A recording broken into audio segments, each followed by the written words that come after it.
Баршаларыңызға қайырлы күн. Бүгін сіздермен өте керемет мясной пирог дайындайтын боламыз. Жасалу жолы өте оңай, дәмі керемет, тойымды. Осылай қамыры жұмсақ болып шығады. Бізге ең алдымен сары май қажет. Майымызды газға қойып, барынша ертіп алатын боламыз. Майымыз кішкене уақыт суытып, содан соң ыдысқа құятын боламыз. Және де айран немесе қаймақ қолдансаңыздар болады. Мен айран қолдандым. Осылай барлығын бір рет араластырып шығасыздар. Және де бір жұмыртқа салып, тағы да барлығын толықтай араластырып шығамыз. Сонда тестамыз өте әдемі болып шығады. Толық рецепт описание бөліміне жазып қалдырамын. Кішкене тұз қосамыз. Және де разделитель ұнымызды салып, жұмсақ қамыр илейтін боламыз. Ұнды мөлшерден көп қоспайсыздар. Бізде жұмсақ қамыр шығуы қажет. Тым жұмсақ болып кетсе, кішкене ұн қоссаңыздар болады. Осылай қамырымызды илеп, пакетке салып, холодильникке 15-20 минутқа салып қоясыздар. Сонда кішкене майымыз сіңіп, тестамыз әдемі болып шығады. Қамырымыз дайын болғанша енді начинкасын дайындайтын боламыз. Мен осында ет қолдандым. Фарш немесе тауық еті өздеріңіз қалаған қолдана берсеңіздер болады. Егер ет қолдансаңыздар, өте майда ет тураңыздар. Және де бізге пияз және де картоп қажет. Барлығын майда ет турап аламыз.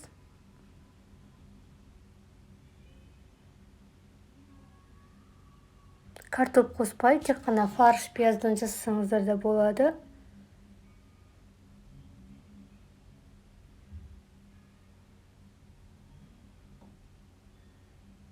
Енді дәміне қарай тұз, приправа, қарабаш қоссаңыздар болады. Өз қалауларыңыз бойынша қоса бересіздер.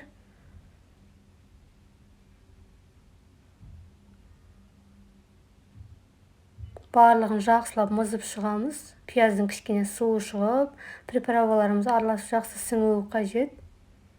Начинкамыз дайын. Енді тестамызды холодильниктен алып, кішкене ғана ұн сеуіп, осылай 4 бүрішке етіп жайып шығасыздар.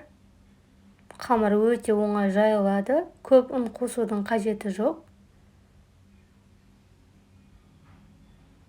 Противенге салып, ішінге начинкасын салып жайып шығатын боламыз. Толықтай барлық шетіне жетуі қажет.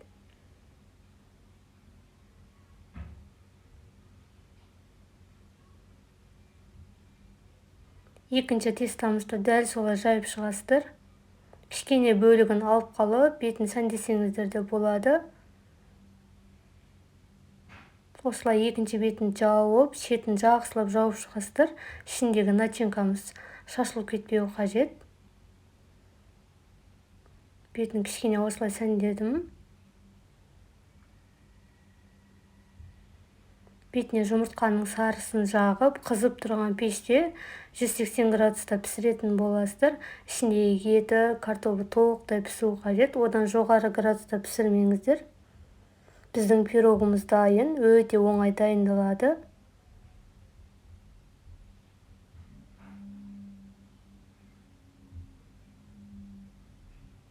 Пирогымыз осылай өте керемет болып шықты. Видео ұнаса лайк басып, комментарий қалдырып кетіңіздер.